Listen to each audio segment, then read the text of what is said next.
I'd like to welcome you to today's show of Pacers Integrative Behavioral Health. I am your host, Dr. Dawn Elise Snipes, and this week we are talking about attachment and mental health.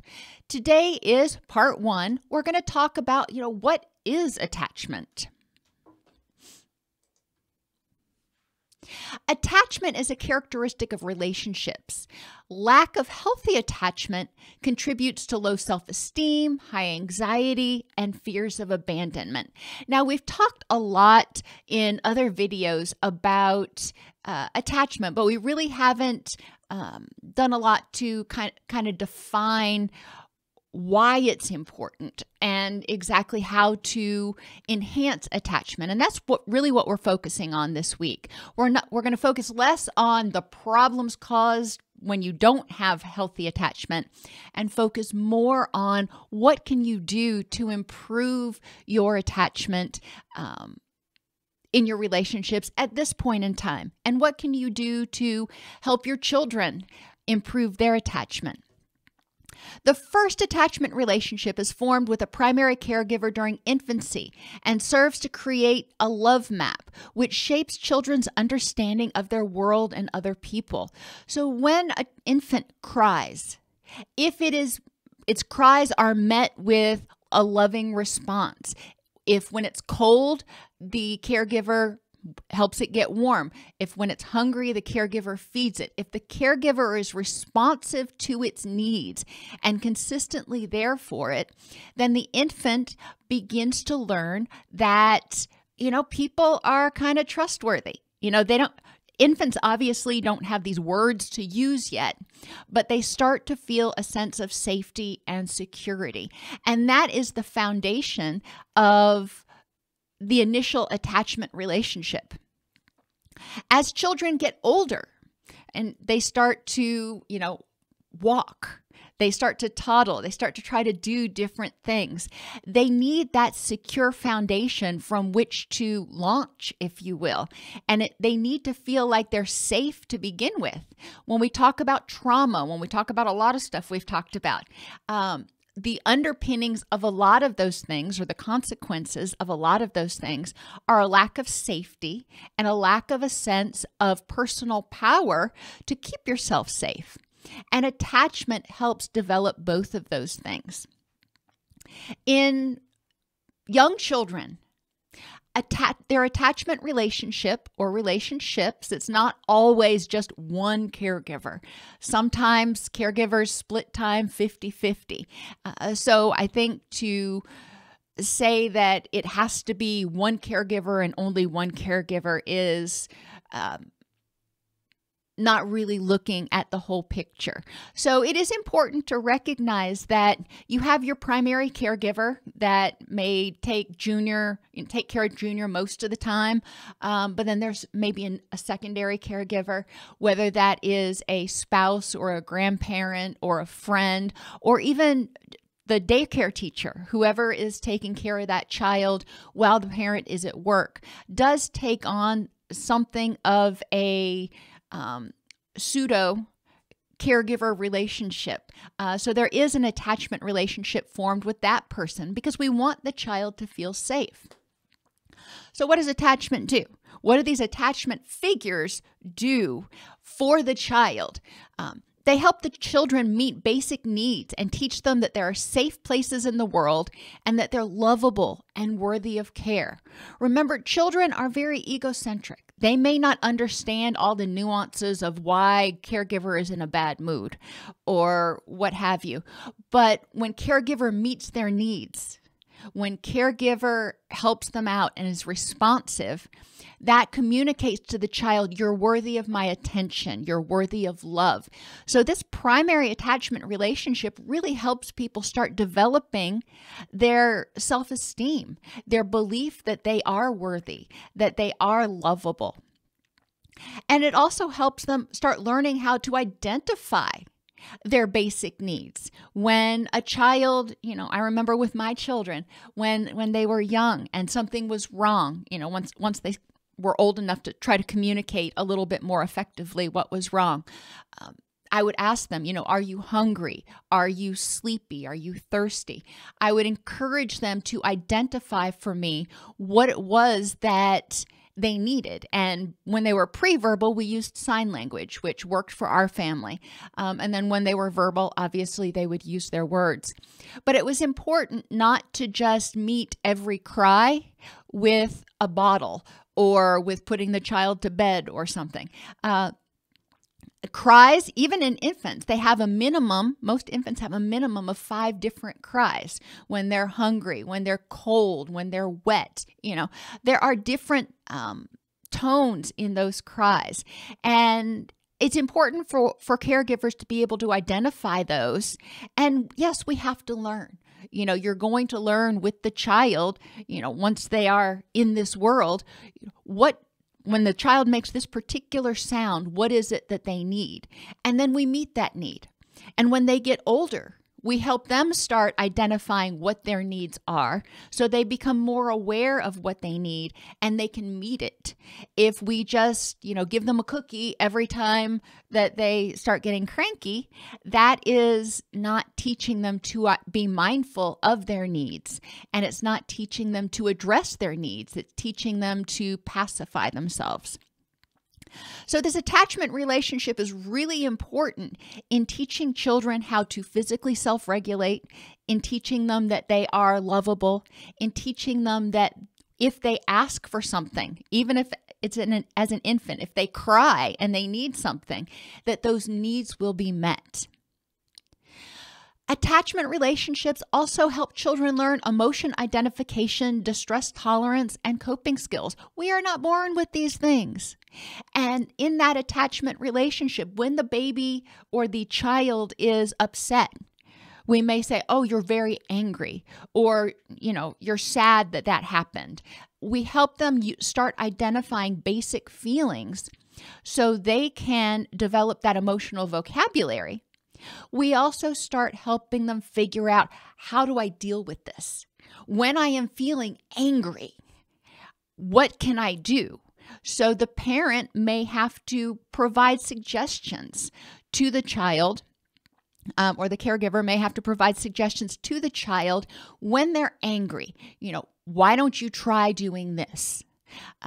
And depending on the child, there are different techniques for helping them deal with distress. A lot of times with children, helping them do something that's active or helping them deep breathe can be very helpful. In some of my videos on distress tolerance skills, we talk about having a dragon breather for kids. And you take a red Solo cup and you cut a hole in the bottom and you tape little streamers to the top side, to the wide side. And when they're upset, they take a deep breath and they push all that air out through the dragon breather, and it makes the streamers flutter just like, fire breath, if you will. But that encourages them to breathe deeply and breathe slowly, which can help down-regulate them. And obviously that's appropriate for very small children. Blowing bubbles is something that is useful for older children and even grown-ups sometimes.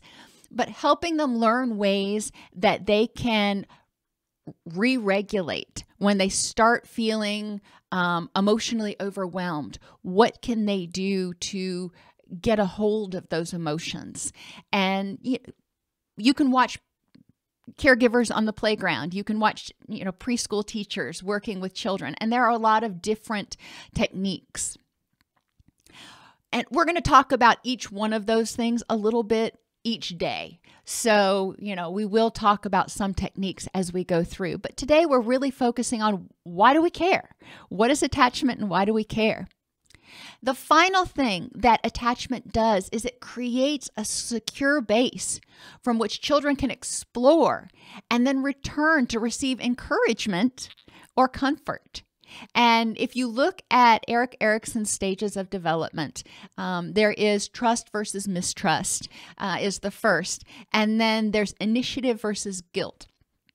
And when children start taking initiative, when they start doing things on their own, they wander out of that comfort zone where caregiver is doing everything for them. They try to take initiative. If they get criticized or punished for that, then they may develop a sense of guilt, and it may feel like it's not safe to take initiative, to be empowered to do anything. And a secure attachment, a healthy attachment relationship, encourages children to start and empowers children to start doing things that they can when they can. Not every child operates at the same pace, but when they are ready to start toilet training, when they are ready to start cutting with the little safety scissors, when they are ready to start, you get where I'm going with this. Even with young children, when they're ready to start crawling and then taking a step. In order to do some of those things, those are really scary things for little kids to do. It's like, oh gosh, I might fall on my bum and it might hurt. But knowing that the caregiver is there, trusting that the caregiver is going to keep them safe, trusting that if they do, try something new, that they won't be shamed for it. And if they try something new and it doesn't work out well, that the caregivers will still be there, still be loving, still be encouraging, and they won't be rejected. They won't be abandoned when they fail. The same thing is true in adult relationships, with a slightly different tone. But we need our friends. We need our significant others that can help be supportive for us. Later in life, after we've developed that initial attachment relationship, that kind of shapes what we expect out of other people. If the person who gave us life or the person who is responsible for keeping us safe acts a certain way, that is what we believe we deserve. That is what we believe other people will provide for us or should provide for us. So if that relationship is bad, then we may have a lot of fear about life. We may have a lot of guilt about trying to have our own opinions or taking initiative. There are a lot of things that we learn in that initial relationship that shape our behaviors with others, potentially for the rest of our life. Now, the key is, if you don't have a great attachment relationship when you're a child, it doesn't mean that all is lost, but it means you have to be aware of the fact that some of the lessons you learned when you were younger don't necessarily apply to everybody. If your caregivers were not able to be consistent and responsive and attentive to your needs, okay, we can't change that. However, that doesn't necessarily mean that you don't deserve it and that other people can't do that. And the beauty of it is, as older people, as adults, as teenagers, we are able to use that higher order logic to understand that, okay, this isn't the same relationship. Functions of adult attachment: provide continued support and encouragement. We need a continued secure home base. We need to know that we've got friends who are going to love us even if we try something and fall flat on our face. We have to know that we've got significant others who are going to love us even if we do things that they don't necessarily like or maybe have opinions that they disagree with. And that is so key in adult attachment relationships, to have that security. Now, in adulthood, we don't have to rely on just one person, which is really awesome. A lot of times we have different friends and significant others that serve slightly different needs. You may have one friend that you call up whenever you've had a bad day. You may have another person that you call up when, maybe you're struggling, your kids are acting out or something. You don't have to have all of the input from one person now that you are an adult and you are more mobile and you're able to reach out. An infant can't pick up the phone and go, well, I don't like what mom has to say, so I'm going to call grandma. Maybe when they're 5, they might try starting to do that. But When they're an infant, they can't. As an adult, you do have options, which is great because that means all your eggs aren't in one proverbial basket. Adult attachment relationships are a resource in times of distress. They are that person or those people that you can show up on their doorstep or give them a call at 2 o'clock in the morning and go, my world feels like it's crumbling. And they're there. They're there to listen. They're there to empathize. You know, you're an adult. A lot of times you can fix it on your own, but you need somebody to be there kind of to prop you up when it feels like all the wind's been taken out of you. And adult attachment relationships provide love and unconditional positive regard. It's not just about distress. It's about eustress. Which is what we call good stress, good energy. You know, we want to have these relationships that regularly reinforce in our minds that we are, lovable, that we are worthy, that we are nurtured and cared about. It doesn't have to be in response to something negative. It's, hopefully also in response to just the fact that we are who we are. So attachment, healthy attachment, is characterized by 6 things. Consistency. The person to whom you are attached, you can count on them being there. They are consistent in, picking up the phone, in, being there for you. Responsiveness. If somebody is there for you, but they're not paying attention, they're not really engaged, that's not responsive. Somebody who is consistent and responsive, they hear what you're saying and they're able to empathize or support or validate or encourage. That's what we're talking about. They're not just, bumps on a log. They're actually responsive to your needs. As children, that could be physical needs as well as emotional and cognitive needs. As adults, most of the time it's emotional and cognitive needs. But, even this weekend, I got really sick. I got some sort of stomach bug. And my husband was very responsive. He was, and whenever I'm sick, he's consistently responsive because he gets on me if I'm getting up out of bed and trying to do a bunch of stuff. He's like, get your butt back in bed and tell me what you need. And he's responsive. He'll, sit down there and rub my head or whatever, in order to help me feel better. So being consistent, being responsive is important in child attachment as well as adult attachment.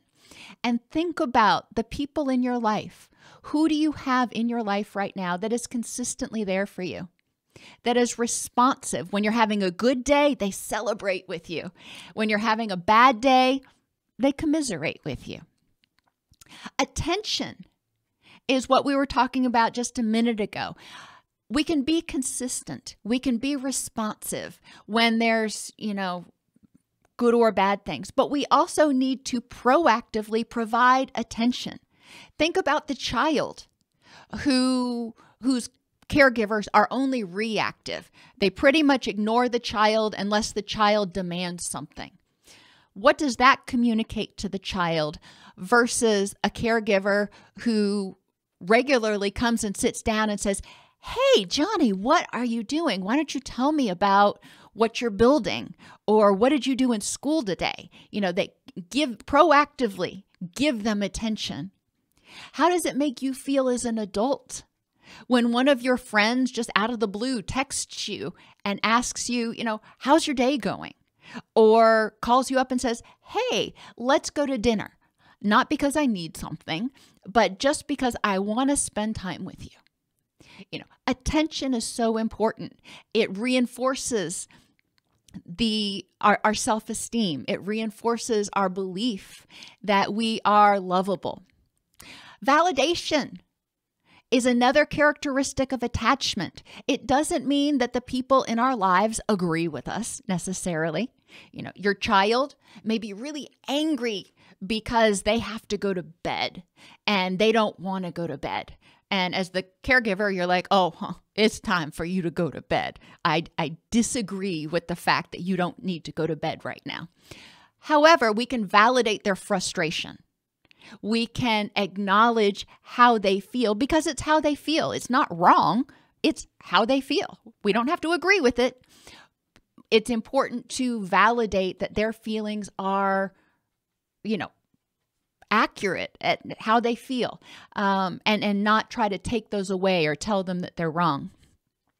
Encouragement is important. Just like you encourage a child when they're starting to walk, you let them go and you cheer them on, or, you encourage your child when they are going to school the first time, for the first day. You provide them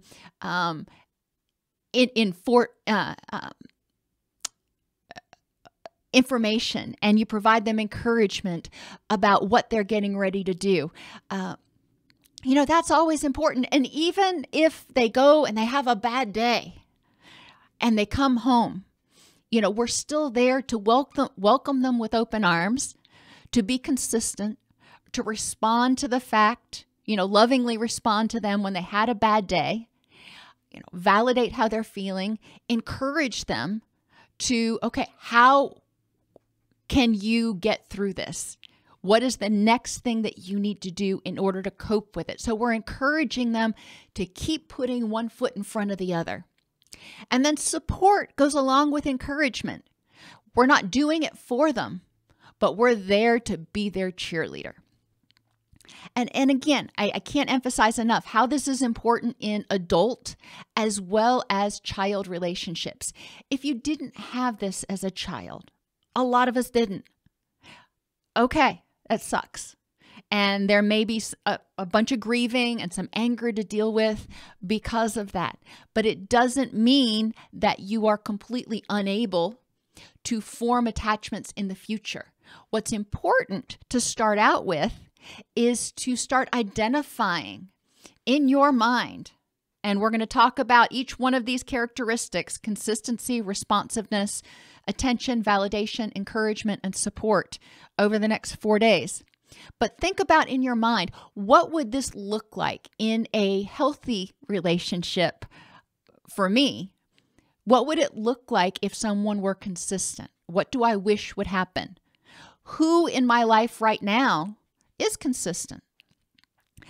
And do that for each one of these characteristics, because we're going to talk in depth about those in the coming days. Are there questions about attachment or how attachment might relate to mental health or, healthy relationships?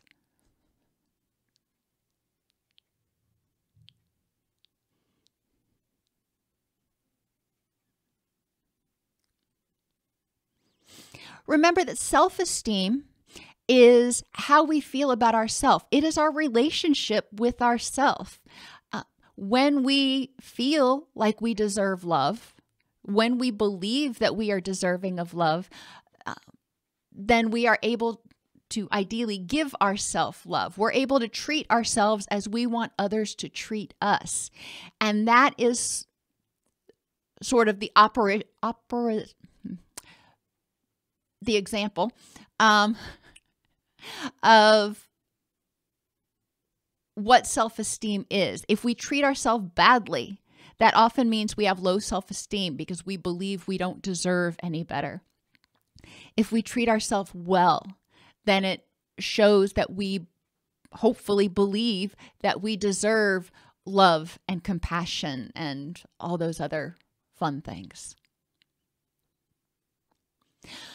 Alrighty, everybody, thank you for being here today. I am glad to be in this new time slot, which henceforth we will be meeting at 3 o'clock on the weekdays. And to the best of my knowledge, we are not expecting any more snow this year, so I shouldn't have any problems with internet. I appreciate y'all being patient with me last week as I was snowed in and had no internet, which was about to drive me bonkers.